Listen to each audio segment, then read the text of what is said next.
Good afternoon, everybody. I'm Valerie Wolf. I'm the Executive Director of the South Central Region for OCAL, and I want to welcome you to our third COVID Science Solutions and Success Stories series.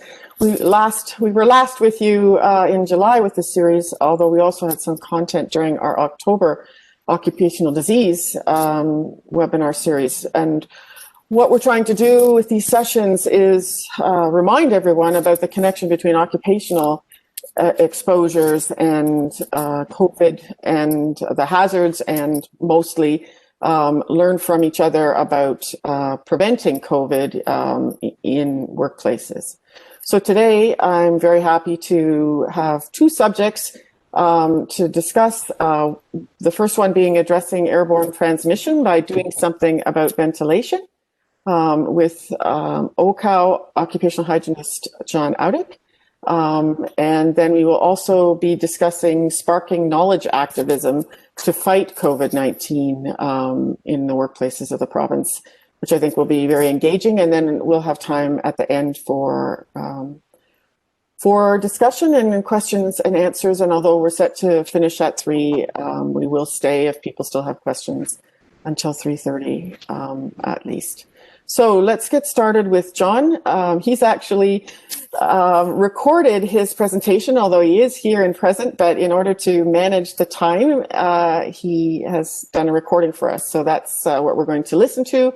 Then there'll be time to ask him questions about ventilation and practical solutions, especially in the winter. And then I'll introduce Paul and we'll go from there. Thanks, John. Well, thanks everybody for joining, and today we're going to talk about what we can do with ventilation systems to prevent airborne transmission of the COVID virus. And I want to recognize that some of the slides here were given to me by Kevin Hedges. First of all, I want to talk about my grandson. I'm an OPA, or a grandfather, and so I have the right to show pictures. But 3 weeks ago, my grandson began junior kindergarten, and one day he started having a runny nose, so he was isolated in the sick room at school, and his mom had to come and bring him home, and that was a half-hour drive in the car with his sister. And then his mom had a rough day after that, so we picked him up and took him for the afternoon. The next day, his mom was sick too, and Dad had a scratchy throat, so he was staying home from work. So we came and picked up the grandson and his sister, and he took along some of his schoolwork, and he was showing me this wonderful drawing about coughing into your sleeve, cough etiquette, and then he coughs right in my face, and I said, well, what about this drawing here? Don't you know you're supposed to cough into your sleeve? And he said, oh, that's just for school. I was amazed at 3 weeks in school, he was already able to separate what he learns at school from real life. Anyway, I got sick that evening, and a few days later, my partner and my son also got sick, and later his girlfriend and my grandson's sister also got a mild case. My grandson and his dad both got tested for COVID, and both were negative. Whatever it wasn't COVID, but the symptoms came on very fast, 1 to 2 days, and everybody got it. Half his class was off, and eventually went through the other classes, and half the teachers have been off. So it's not COVID. COVID is different. In most cases, it doesn't spread to more than 1 or 2 people, if at all. However, in a minority of cases, it spreads to a lot of people, and these are sometimes called the super spreader events.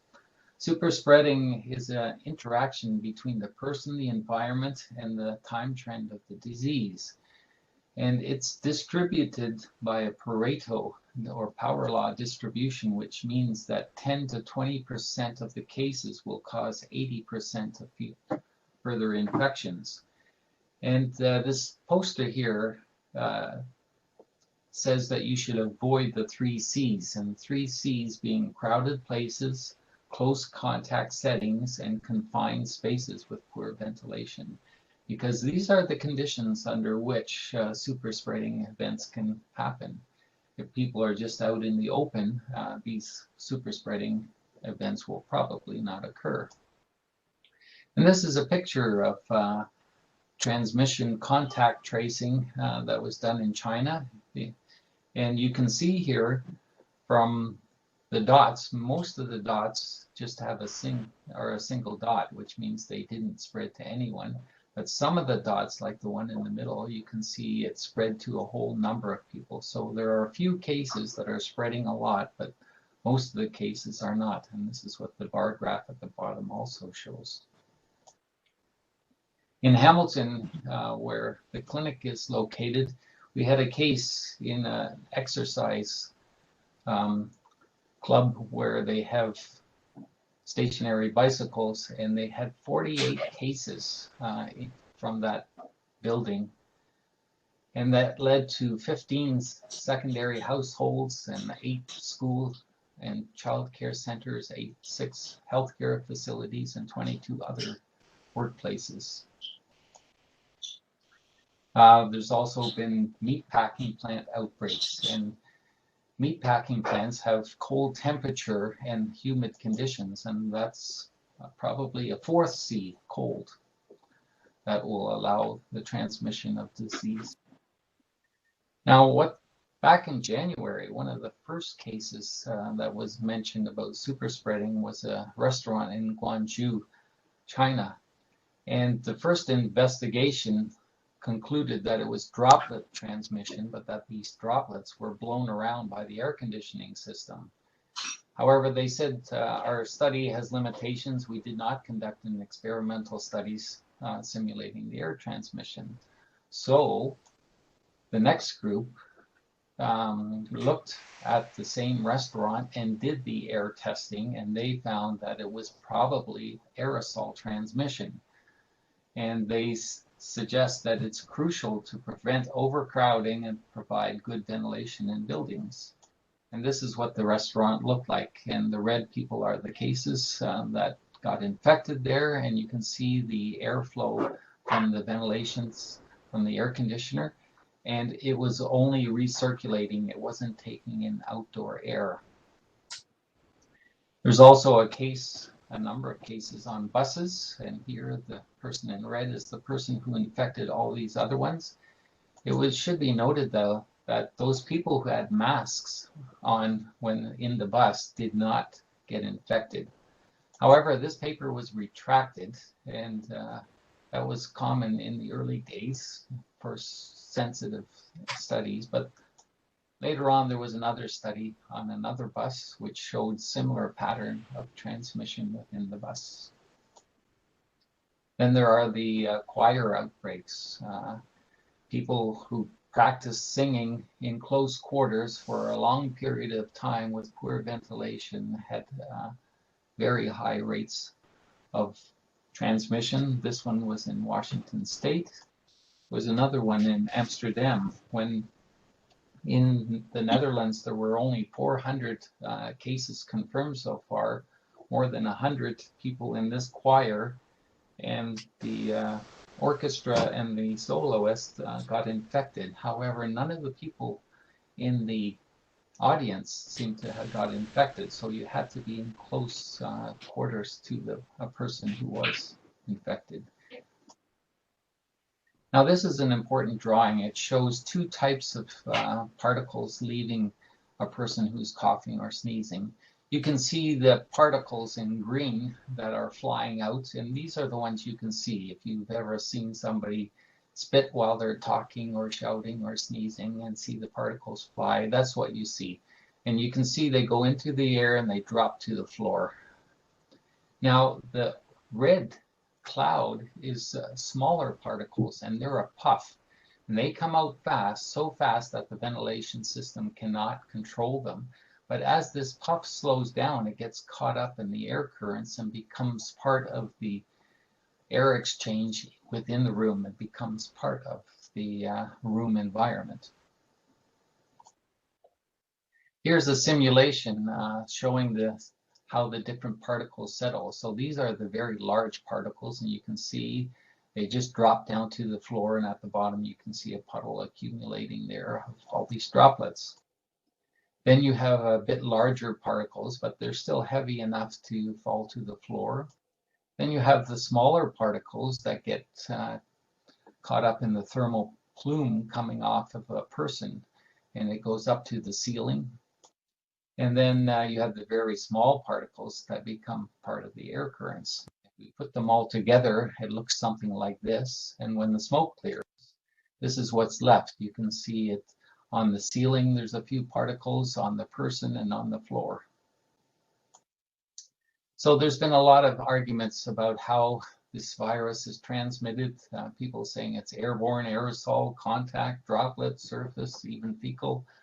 And it reminds me of the story of the Indian folk story of 6 blind people. Elephant is by only touching a small part of it. It's hard to get the picture, and they're probably correct about the part that they're touching, but they're all wrong also. The Public Health Agency of Canada has been hesitant to recognize airborne transmission. However, recently they put out this statement, which says that that the virus is spread through respiratory droplets and aerosols, and that the aerosols can linger in the air in some circumstances, and that settings with poor ventilation suggest that the infectious aerosols were being the vehicle that people were being infected by. And you can see the 3 C's here: closed spaces, crowded places, and close contact settings. And then they recommend drawing as much fresh air as possible from outside and distributing it through your HVAC system. So this is a picture of all the different ways that the particles can leave a room. They can go out through the ventilation system, be air cleaned, disinfected. They're suggesting we're not using recirculation if possible. You can have an UV lamp, you can have a portable air cleaner, you can have an open window and door, all to prevent people from getting exposed. And sunshine also deactivates the virus. Recently, in the European CDC, they came out with a statement on the transmission of the virus in closed spaces, and their first point was that it does happen commonly, and that HVAC systems have a complementary role in decreasing transmission in a closed environment by increasing air exchange, decreasing recirculation, increasing outdoor air intake, and using adequate filters. They suggest that the risk of human infection caused by air distributed through the ducts of a ventilation system is actually low. So we haven't heard hardly any case of one person being infected by virus being carried from one room to another. It's always been in the same room. The airflow generated by air conditioning units may also facilitate the spread of droplets over long distances within the closed space, and this was an example of the Gwangju restaurant. But a well-maintained system which can filter the large droplets should not create a situation where people are contaminated by the air traveling from one room to another. And there's limited evidence suggesting that standalone or other cleaning technologies have any effect, but limited evidence is not no evidence. So here's a ventilation system, and we have air coming in from the outdoors. It's being heated or cooled depending on what the thermostat is telling the HVAC unit, and then it's being distributed through the ducts into the rooms. And there's a return, the gray pipes, where some of it is exhausted, but some is recirculated and mixed with the incoming air and then reheated or recooled depending on what needs to be done. So it's a good idea to get to know your HVAC system, and in order to do that, sometimes you have to go on the roof and have a look. Open it up and make sure you shut it off first, and look inside. and it's amazing what you can see. Take a camera so you can take pictures and show people that this is the state of our ventilation system. You'll notice here there's water stains, there's rust, there's a filter that's bent out of shape and not fitting in properly. Filters are quite dirty. Remember, the air that you breathe has to pass through all this before it gets to your lungs. So here's something to add to your to-do list. Go up and have a look at the inside of your HVAC. Now, what about the filters? There's been a lot of talk about using at least MERV 13 filters. And there's an expert from the University of Toronto who gave this advice on filters. First of all, there's no direct evidence, scientific evidence of benefit, but some reduced exposure can reasonably be inferred on the ability of filters to remove particles that could contain the SARS-CoV-2 virus. In order for filters to have an impact on infectious disease transmission, it has to occur through the airborne route. The filters should be properly installed and maintained in appropriate systems to treat recirculated air, and filters have to be appropriately designed for the building in which they are used. More importantly, in most buildings and in most situations, filters may be considerably less effective than other infection control measures, including social distancing, isolation of known cases, and hand washing. So filters, there's been probably a bit too much emphasis placed on them. They can't do everything. They may not even be very important if it's not traveling from room to room. And so don't bank only on your filters. It is possible that the particulate, dust particles and things like that can irritate the lungs and make them more susceptible to the virus. So there are people who suggest that removing particles in general could be helpful in protecting against the severity of infection. Now, how do you measure the airflow? Well, you can see here there are two ways. There's a velometer, which is the machine on the left, and you have to drill a hole in the pipe and take measurements across the pipe in two directions and calculate the airflow that way, which is kind of complicated.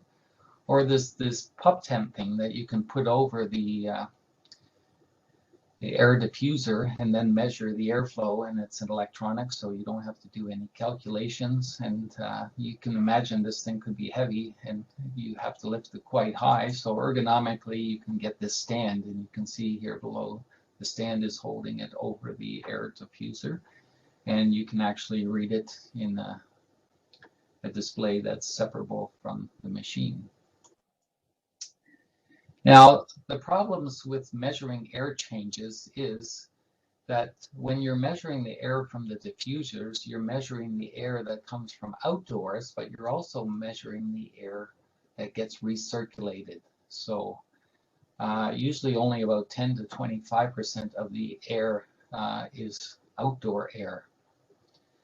And also, if you have your HVAC system set on auto instead of on the fan setting, then what will happen is the fan will only turn on when it calls for heating or cooling. And if it's happy with the temperature, if the thermostat says 25 and it's reading 25, then the fan will not turn on and you will not be getting fresh air.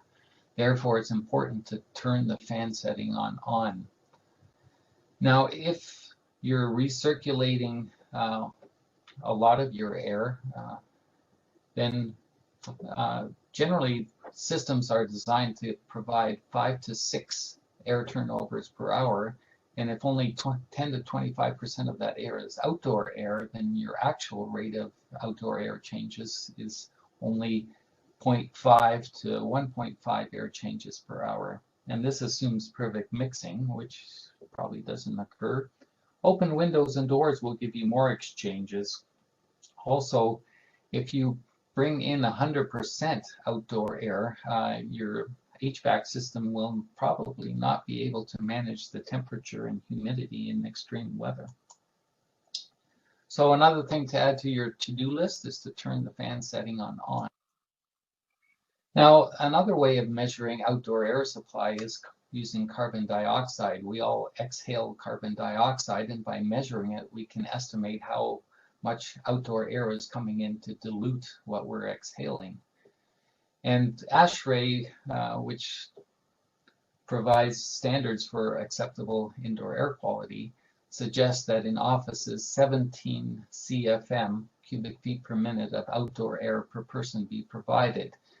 And if you're using a well-mixed area, and if the outside carbon dioxide level is 400, which is the background, then inside the carbon dioxide level should not exceed 900 parts per million if you want to provide 17 CFM per person. The Ministry of Labor years ago also came up with this table that if you have carbon dioxide levels below 600, you don't have a problem. If they're between 600 and 800, then it's a possible problem in combination with other things usually. A probable problem related to outdoor air supply would occur somewhere between 800 and 1,000, and if you're over 1,000, you need to bring in more outdoor air. And by the way, the 8-hour exposure limit for the toxicological properties of carbon dioxide is 5,000 parts per million.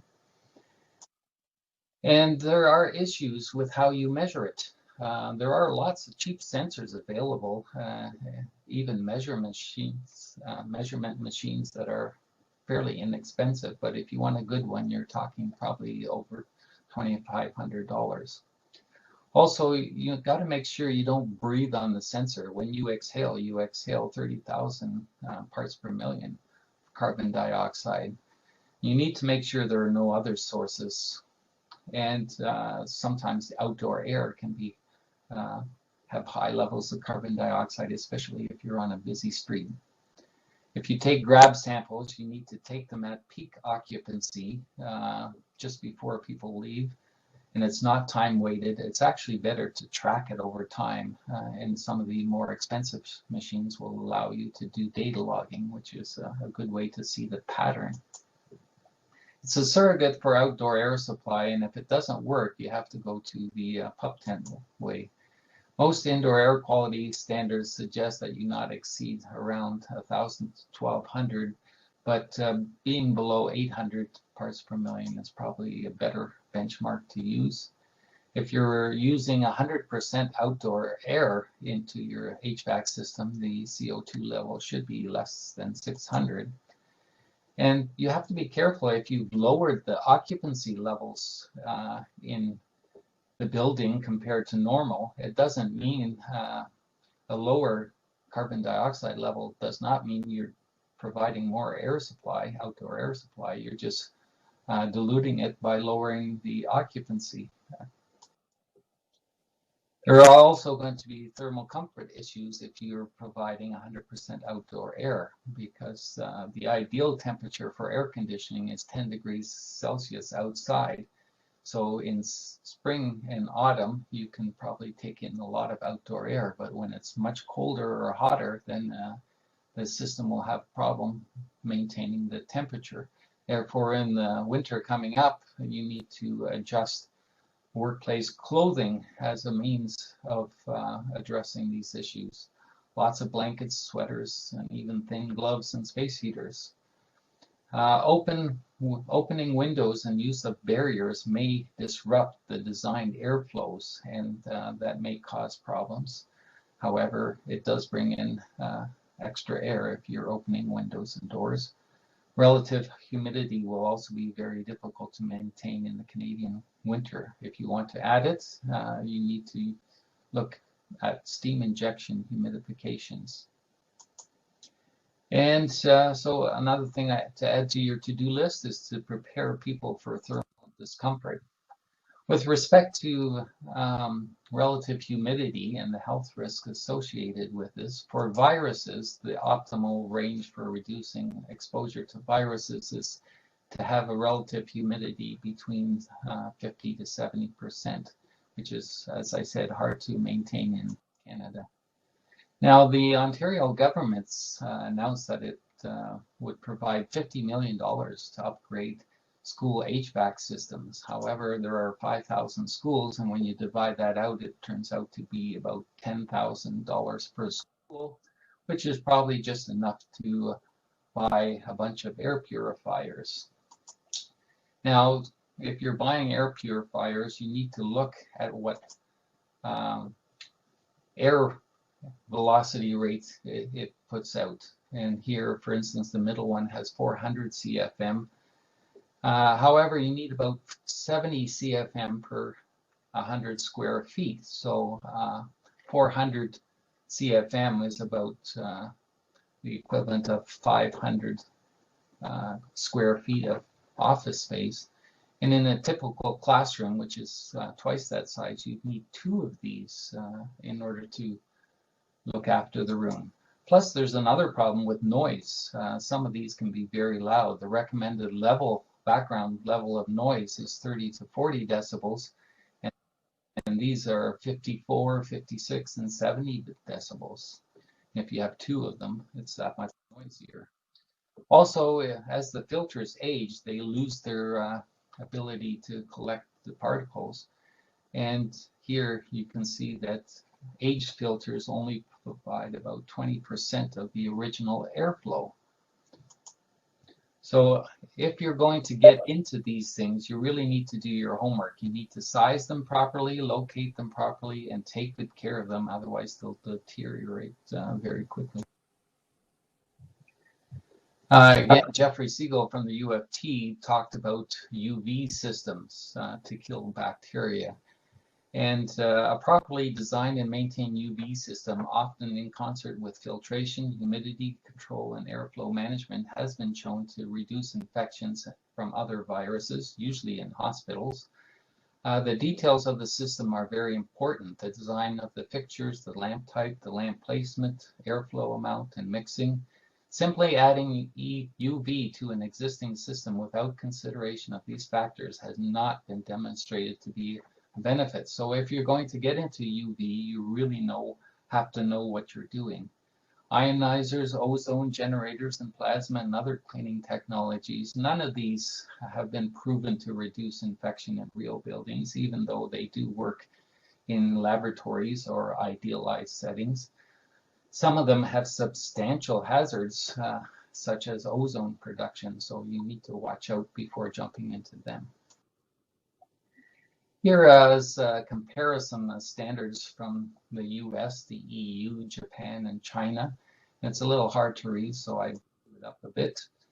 When it comes to outdoor air, they all seem to agree, bring in as much as you can of outdoor air, 100% if possible. Hours of operation, there's a little bit of difference. Either run it for 24/7 if possible, or run it 2 hours before people come in till 2 hours after occupancy. The temperature settings are depends largely. Demand control ventilation. This is when ventilation has a carbon dioxide monitor that triggers when outdoor air will be supplied. And basically, if you're setting the CO2 set point at 400 parts per million, it's going to be on all the time because that's what it is outside.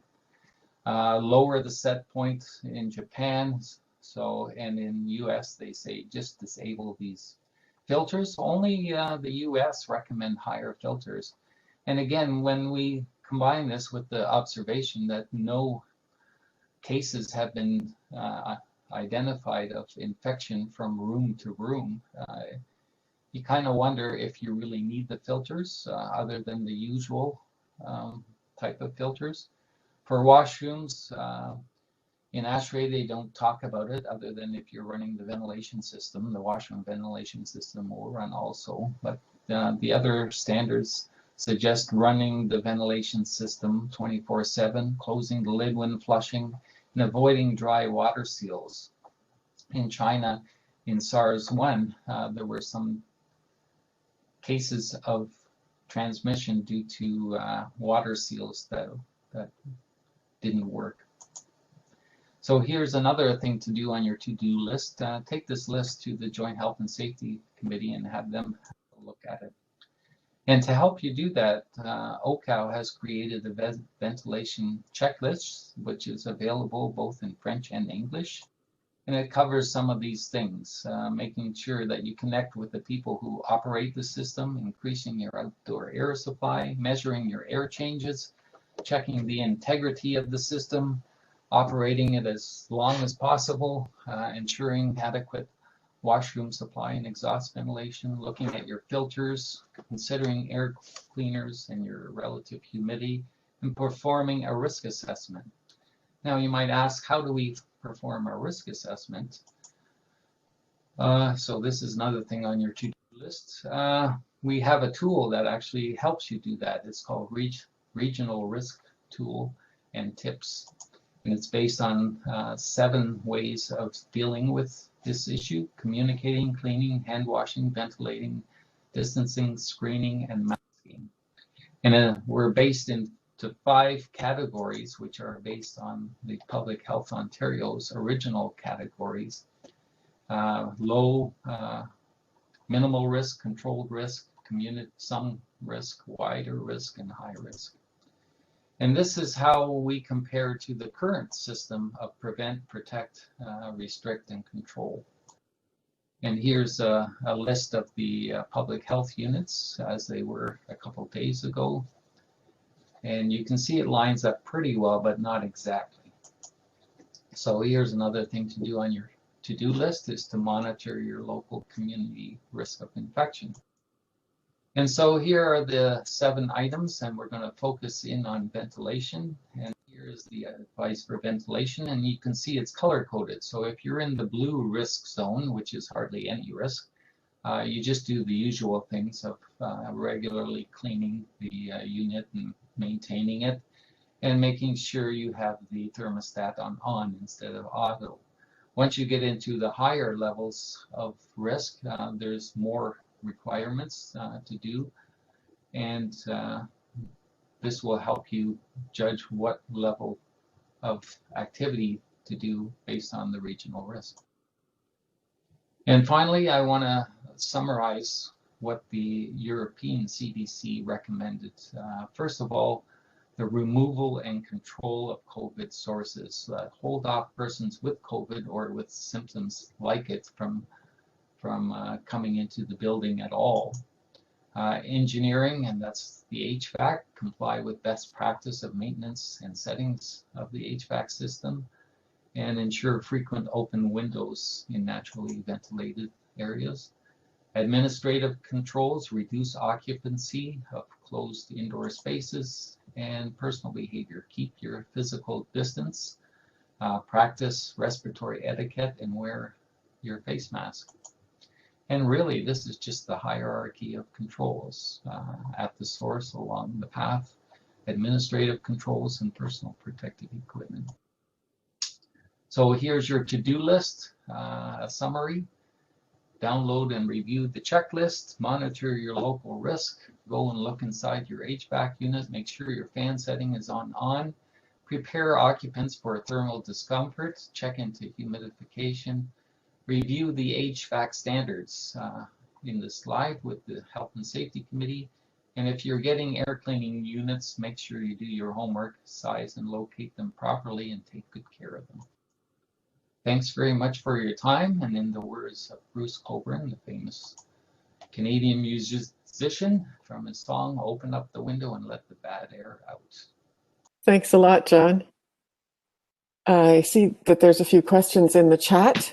Well, I see one from Marie Claude, and I'll start with that one.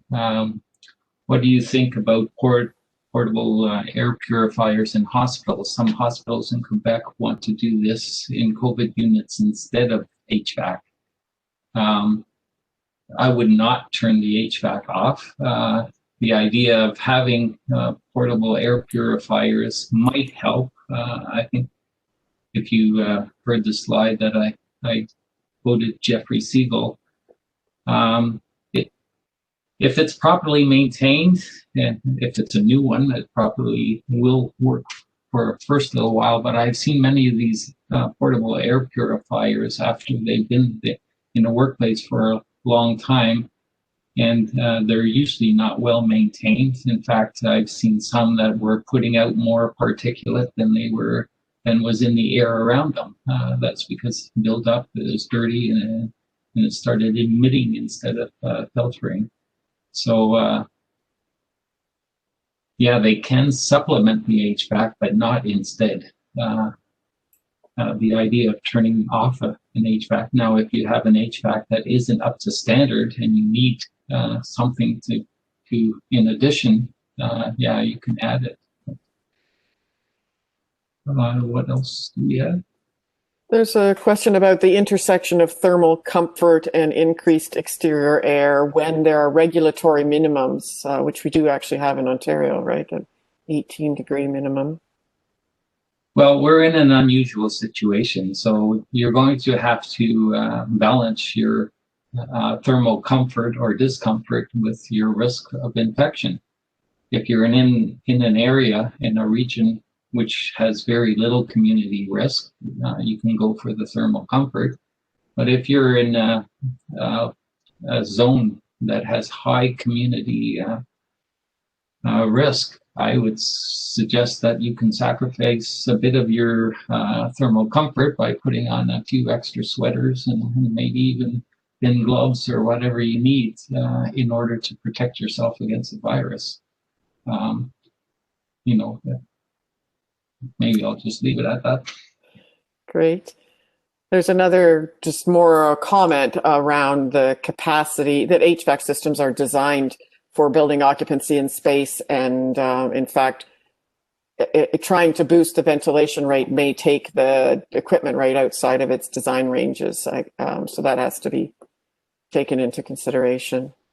Yes, obviously, for instance, in the summer, if you try to cool and you freeze up your coils, you're not going to have any cooling at all. So you need to be mindful of where you set the temperature, and you have to work in close connection with the people who are operating the system, and they need to be watching it so it doesn't malfunction. But yes, by taking in extra outdoor air, most systems are designed to do about 10 to 20% outdoor air. So if you're trying to deliver 100% outdoor air, that will work if it's possible to do in the spring and the fall when the outdoor temperature is about 10 degrees Celsius, but it will not work when it's minus 10, minus 20 degrees outside, or if it's 35 degrees Celsius in the summer and humid. So yes, you can only push your HVACs so far, and because of the suggestion that you use 100% outdoor air, you are going to be pushing it beyond where it's designed for. So you need to watch it very closely. So I think there's a couple more questions maybe we can take, and then we'll have the rest after Paul's presentation. But I think this is a good one. So what if you don't have HVAC? Open the windows. I saw something about portables. Most portables have an exhaust fan. However, the exhaust fan is often noisy, and so it disturbs the teaching process. But opening windows as much as possible when people are out of the room for meetings or for recess or things like that, open things up. Open the windows, open the doors, even if the temperature goes down a bit. When kids come in from outside, they're already cold, and by the time the room warms up, it may be tolerable. People have to realize that if you want more air and it's not designed, it's going to cause some discomforts. It's going to have to be some sacrifices. And the last question for now is there a government document or guideline for office building owners that mandates them to follow certain HVAC protocols, example, air changes during these COVID times? And this is someone having issues with their building management when asking them to improve their HVAC systems in a building in Toronto. That I don't know. the documents, come fast and furious, and they keep changing. And I really don't know at this time if there's somebody from the ministry actually on. It would be great if they could put it in the chat. I would imagine there's some general advice about bringing in more outdoor air, but I'm not sure if it's specific to how to change the settings on your ventilation system. I guess there is the ASHRAE bioaerosols guidance, right? But it's not necessarily applicable. It's applicable everywhere. It's just not a regulation in Ontario right now. But that is guidance. Yeah, the one slide I showed the ASHRAE and other guidances, and you can see that they differ across the world. So no one really knows, and it's important. Ventilation is one part, but it's not the only part. It's all the other 7 things I talked about also. It's part of a puzzle, and if one piece of the puzzle isn't working very well, you're going to have to rely a little bit more on the other pieces of the puzzle. Great, thanks a lot, John.